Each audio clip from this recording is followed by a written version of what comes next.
નમસ્કાર ગુજરાત।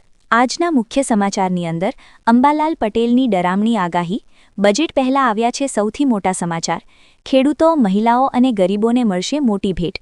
ગુજરાતના મુખ્યમંત્રીની સૌથી મોટી જાહેરાત, વ્યાજ માફ થશે।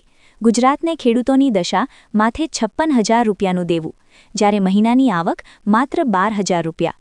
હવે જાણો કયા લોકોને નહીં મળે પેટ્રોલ, ડીઝલ, રાશન કાર્ડ ધારકો આપે ધ્યાન। મહિલાઓને મળશે દર મહિને 7,000 રૂપિયા। સિંગ તેલના ભાવમાં થયો છે વધારો। ખેડૂતો માટે આવી ગઈ છે ખુશખબર, જમીન ખરીદવા માટે મળશે 5 લાખ રૂપિયા સુધીની સહાય। હવે અમરેલી બનશે ગુજરાતનું નવું ડાયમંડ હબ। વાહન ચાલકો આપે ધ્યાન, લાયસન્સ થશે રદ। કેન્દ્ર સરકારની સૌથી મોટી જાહેરાત, જાણો કઈ તારીખે ખેડૂતોના ખાતામાં જમા થશે ₹2,000નો 120 હપ્તો। પાક વીમા યોજના ફરી શરૂ, ખેડૂતોના પૈસા થશે ડબલ। કિસાન ક્રેડિટ કાર્ડ દ્વારા ખેડૂતોને મળશે 5 લાખ રૂપિયા સુધીની કૃષિ લોન। વહાલી દીકરી યોજના અંતર્ગત દીકરીઓને મળશે 1,10,000 રૂપિયા સુધીની સહાય।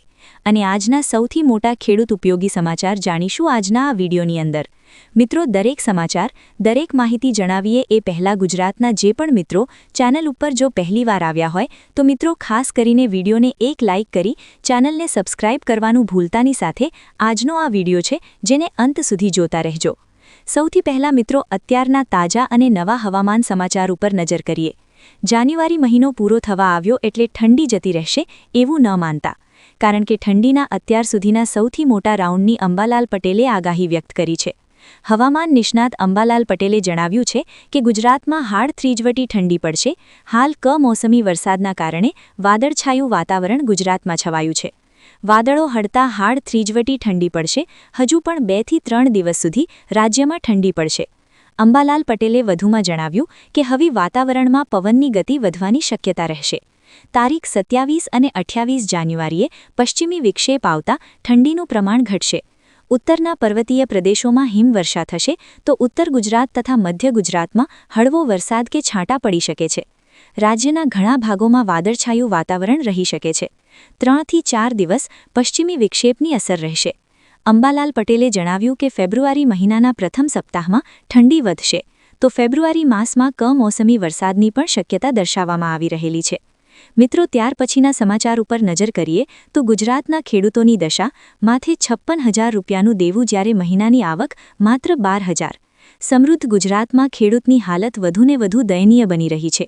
તેનું કારણ એ જ છે કે આવક ઓછી અને ઉત્પાદન ખર્ચ વધી રહ્યો છે। આ ઉપરાંત વધતી મોંઘવારીના કારણે હવે ખેતી કરવી પણ મોંઘી થઈ રહી છે। તેમાંય કુદરતી થપાટ વાગતા ખેડૂતો આર્થિક રીતે પાયમાલ થયા છે। ખેતી ખાતર ખેડૂતો દેવ મજબૂર બન્યા છે। આવક તો ડબલ ન થઈ પણ ખેડૂતો દેવાના ડુંગર તળે જરૂર દબાયા છે। એક રિપોર્ટ મુજબ ગુજરાતમાં 50 લાખથી વધુ ખેડૂતોએ ખેતી માટે બેંકમાંથી 1.5 લાખ રૂપિયાની લોન લઈને દેવું કર્યું છે। આ કારણોસર જ ખેડૂતોએ બેંક ધિરાણ માફ કરવાની માંગને વધુ બુલંદ બનાવે છે। શું મિત્રો ગુજરાતના ખેડૂતોની બેંક લોન માફ થવી જોઈએ? હા કે ના? નીચે કમેન્ટ બોક્સમાં જરૂરથી જણાવી આપજો। મિત્રો, ત્યાર પછીના સમાચાર ઉપર નજર કરીએ તો શું હવે આ લોકોને નહીં મળે પેટ્રોલ? નવા નિયમો મુજબ જો વાહન ચાલકોનો ટ્રાફિક ઇમેમો અથવા ટોલ ટેક્સ બાકી હશે તો તેને નેશનલ હાઈવે પર વાહન ચલાવવાની મંજૂરી આપવામાં નહીં આવે। બજેટ સત્રમાં આ પ્રસ્તાવ રજૂ કરવામાં આવશે। આંકડા મુજબ વર્ષ 2015 થી વર્ષ 2025 વચ્ચે 400 કરોડ ઈ-ચલણ જાહેર કરાયા હતા। તેમાંથી માત્ર 1/3 વસૂલાયા છે। નવા નિયમો હેઠળ બાકી ચલણ હશે તો લાયસન્સ રિન્યુઅલ અને પેટ્રોલ ડીઝલ મળવામાં પણ મુશ્કેલી પડી શકે છે। મિત્રો, ત્યાર પછીના સમાચાર ઉપર નજર કરીએ તો રાશન કાર્ડના કલર અને પ્રકાર વિશે મિત્રો ચાલો માહિતી મેળવીએ તો કે ગુલાબી અને લાલ રાશન કાર્ડ। આ કાર્ડ સામાન્ય રીતે મધ્યમ વર્ગ અથવા ગરીબી રેખાની ઉપર એપીએલમાં આવતા પરિવારો માટે હોય છે। તેના દ્વારા સામાન્ય ભાવે અનાજ મળે છે અને સરકારની અન્ય સબસિડી તેમજ ઉજ્જવલા અને આવાસ યોજનાનો લાભ પણ મળી શકે છે। પીળું રાશન કાર્ડ, આ કાર્ડ ગરીબી રેખા નીચે જીવતા બીપીએલ પરિવારો માટે છે। આ કાર્ડ ધારકોને સરકાર દ્વારા ખૂબ જ રાહત દરે ઘઉં, ચોખા, કઠોળ, ખાંડ, કેરોસીન જેવી જીવન જરૂરી વસ્તુઓ પૂરી પાડવામાં આવે છે। સફેદ રાશન કાર્ડ, આ કાર્ડ આર્થિક રીતે સદ્ધર લોકો માટે હોય છે જેને સબસિડીવાળા અનાજની જરૂર નથી। આ કાર્ડનો ઉપયોગ મુખ્યત્વે સરનામાના પુરાવા અને ઓળખ તરીકે થાય છે। મિત્રો, ત્યાંના સમાચાર ઉપર નજર કરીએ તો ગુજરાતના મુખ્યમંત્રીએ ગ્રામીણ આવાસનું વ્યાજ માફ કર્યું. ગુજરાતના મુખ્યમંત્રી ભૂપેન્દ્ર પટેલે ગ્રામીણ વિસ્તારમાં રહેતા હજારો મધ્યમ અને ગરીબ પરિવારો માટે એક અત્યંત સંવેદનશીલ અને રાહત આપનારો નિર્ણય લીધો. ગુજરાતના ગ્રામીણ ગૃહ નિર્માણ બોર્ડની વિવિધ આવાસ યોજનાઓમાં બાકી હપ્તા વસૂલવામાં આવતું 2% દંડનીય વ્યાજ હવે સંપૂર્ણપણે માફ કરવામાં આવશે. મુખ્યમંત્રી આ વન ટાઈમ સેટલમેન્ટ યોજનાથી 9,000થી વધુ પરિવારોને સીધો ફાયદો થશે. મિત્રો, ત્યાર પછીના સમાચાર ઉપર નજર કરીએ તો મહિલાઓને મળશે દર મહિને હવે 7,000 રૂપિયા. વર્ષ 2026માં કેન્દ્ર અને રાજ્ય સરકાર દ્વારા મહિલાઓને આત્મનિર્ભર બનાવવા માટે વીમા સખી યોજનાને વેગ આપવામાં આવ્યો. આ યોજનાનો મુખ્ય ઉદ્દેશ્ય ગ્રામીણ વિસ્તારમાં વીમા પ્રત્યે જાગૃતિ લાવવાનો અને સાથે સાથે મહિલાઓને રોજગારીની તકો પૂરી પાડવાનો છે. આ યોજના અંતર્ગત પસંદ કરેલી મહિલાઓને વીમા સખી તરીકે ઓળખવામાં આવે છે, જેમને સરકાર તરફથી દર મહિને 7,000 સુધીનું માનદ વેતન અને વધારાનું કમિશન પણ આપવામાં આવે છે. આ યોજનાનો મુખ્ય હેતુ એ છે કે દરેક ગરીબ અને મધ્યમ વર્ગના પરિવારો સુધી સરકારી વીમા યોજનાઓ જેવી કે પીએમ સુરક્ષા વીમા યોજના છે, જીવન જ્યોતિ વીમા યોજના છે.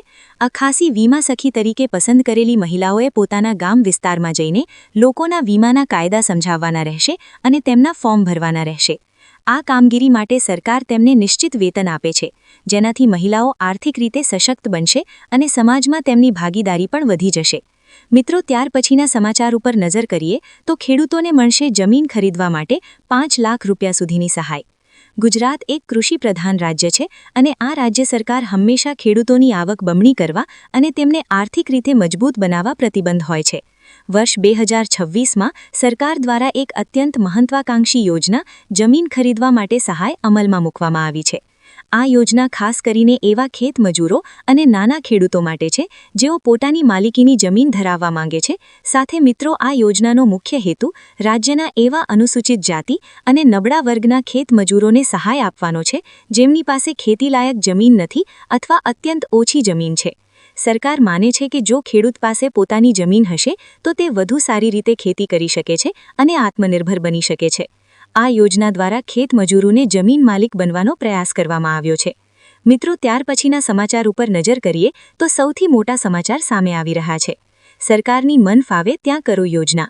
જીએસઆરટીસીએ પ્રવાસીઓ માટે એક મન ફાવે ત્યાં પ્રવાસ કરો યોજના અમલમાં મૂકી. આ સ્કીમ હેઠળ નોન એસી બસમાં 4 દિવસના 850, 7 દિવસ માટે ₹1,450, એસી બસ માટે 4 દિવસના દરરોજના મિત્રો જો વાત કરીએ તો 2,950 રાખ્યા છે. આ યોજનામાં બાળકોને 50% ટિકિટ રાહત મળશે. પ્રવાસીઓ દ્વારા દ્વારકા અને સોમનાથ જેવા સ્થળોએ અમર્યાદિત મુસાફરી કરી શકશે અને બુકિંગ માટે મુસાફરોએ રૂબરૂ એસટી ડેપોની મુલાકાત લેવી પડશે. મિત્રો, ત્યાર પછીના સમાચાર ઉપર નજર કરીએ તો અગત્યના સમાચાર સામે આવી રહ્યા છે. બજેટને લઈને મોટા સમાચાર. દેશના મધ્યમ વર્ગ અને સામાન્ય લોકોની અપેક્ષા બજેટ 2026થી વધી ગઈ છે. વધતી જતી મોંઘવારીને રોજેદા ખર્ચ વચ્ચે લોકો એવા બજેટ પગલાં શોધી રહ્યા છે કે જે તેમનો બોજ હળવો કરે અને જીવન સરળ બનાવે. નિષ્ણાંતોના જણાવ્યા અનુસાર આ બજેટ ફક્ત અર્થતંત્રને મજબૂત બનાવવા પર કેન્દ્રિત કરાશે નહીં, પરંતુ સામાન્ય પરિવારો માટે અનેક રાહત પેકેજો પણ જાહેર થશે. બજેટ 2026માં માળખાગત સુવિધા, સંરક્ષણ અને નિકાસ પર ધ્યાન કેન્દ્રિત થશે. જો ખાનગી રોકાણને વેગ અપાશે તો જાહેર ખાનગી ભાગીદારીને મજબૂત બનાવશે. વધુમાં સામાન્ય લોકોને પણ કર અને જીએસટી અને વીમામાં રાહત મળવાની શક્યતા રહેશે. મિત્રો, ત્યાર પછીના સમાચાર ઉપર નજર કરીએ તો દેશના કરોડો ખેડૂતોને મળશે ખુશખબર. ખેડૂતોની માંગ શું છે? આ વખતે લોકો પીએમ કિસાન સન્માન નિધિ યોજનાની રકમમાં વધારો કરવાની માંગ કરી રહ્યા છે. ખેડૂતોનું કહેવું છે કે તેમને દર 4 મહિને 2,000 મળે છે. આનાથી ખાતરનો ખર્ચ પણ પૂરો થતો નથી. વેતનમાં નોંધપાત્ર વધારો થયો છે, તેથી સરકારે પીએમ કિસાન હપ્તા વધારીને ઓછામાં ઓછા 3,000 કરવા જોઈએ. ઓછામાં ઓછા ખેડૂતોને વાર્ષિક 9,000 રૂપિયા મળવા જોઈએ. એમને લઈને સમાચાર કે બીજા ખેડૂતને પણ પીએમ કિસાનની રકમ વધારીને 9,000 રૂપિયા કરવાની માંગ છે. ખેડૂતોનું કહેવું છે કે અત્યારે ખેતી કરવાનો કોઈ અર્થ નથી. દુષ્કાળ જેવી પરિસ્થિતિ અને કમોસમી વરસાદના કારણે પાકને નુકસાન થાય છે. ઉપજ ખર્ચ કરતાં ઘણી ઓછી હોય છે. જ્યારે પીએમ કિસાન ભંડોળમાંથી ખેતી ખર્ચમાં થોડોક ઘટાડો થાય છે, ત્યારે હવે 6,000 રૂપિયા અપૂરતા લાગે છે. ઓછામાં ઓછા 9,000 રૂપિયાની રાહત છે એ ખેડૂતોને મળવી જોઈએ. મિત્રો, ત્યાર પછીના સમાચાર ઉપર નજર કરીએ તો સૌથી મોટા સમાચાર સામે આવી રહ્યા છે. ખેડૂતોને સ્માર્ટફોન ખરીદવા માટે મળે છે 6,000 રૂપિયા. સરકાર દ્વારા નાગરિકોને સરકારની તમામ યોજનાઓની માહિતી આંગળીના ટેરવે ઉપલબ્ધ થઈ શકે માટે મારી યોજના પોર્ટલ શરૂ કરવામાં આવ્યું છે. આ પોર્ટલ પર સરકારની તમામ યોજનાઓની માહિતી, અરજી કરવાની લિંક અને જરૂરી લાયકાતો સહિતનું જીવનલટ ફરી વિગતો સરળતાથી મળી જશે. મારી યોજના પોર્ટલ દ્વારા સ્માર્ટફોન ખરીદી માટે સહાય યોજના છે અમલમાં મૂકવામાં આવી છે. કૃષિ ક્ષેત્રે દિન પ્રતિદિન ડિજિટલ સેવાઓમાં વ્યાપ વધી રહ્યો છે. કૃષિ ક્ષેત્રે ડગલેને પગલે ખેડૂતો આઈટી ટેકનોલોજીનો ઉપયોગ કરી રહ્યા છે. અને મિત્રો, જો વાત કરીએ તો ગુજરાત સરકારના કૃષિ અને ખેડૂત કલ્યાણ અને સહકાર વિભાગ હેઠળ સ્માર્ટફોન ખરીદી માટે પણ સહાય યોજના છે અમલમાં મૂકવામાં આવી છે. મિત્રો, ત્યાર પછીના સમાચાર ઉપર નજર કરીએ તો મહત્વના સમાચાર સામે આવી રહ્યા છે. વાહન ચાલકો થયાના ભેર, ડ્રાઇવિંગ લાયસન્સ પણ રદ થઈ શકે છે. ગુજરાતમાં વધતા અકસ્માતને ધ્યાનમાં રાખીને વાહન વ્યવહાર કમિશનરને વાહનોના ગેરકાયદેસર કાયદે રીતે લગાડવામાં આવતી વધારે રોશનીવાળી એલઈડી અથવા તો HID લાઇટ્સ સામે કડક કાર્યવાહી હાથ ધરવામાં કહ્યું છે. કંપનીની ટી-ફેટ સિવાયની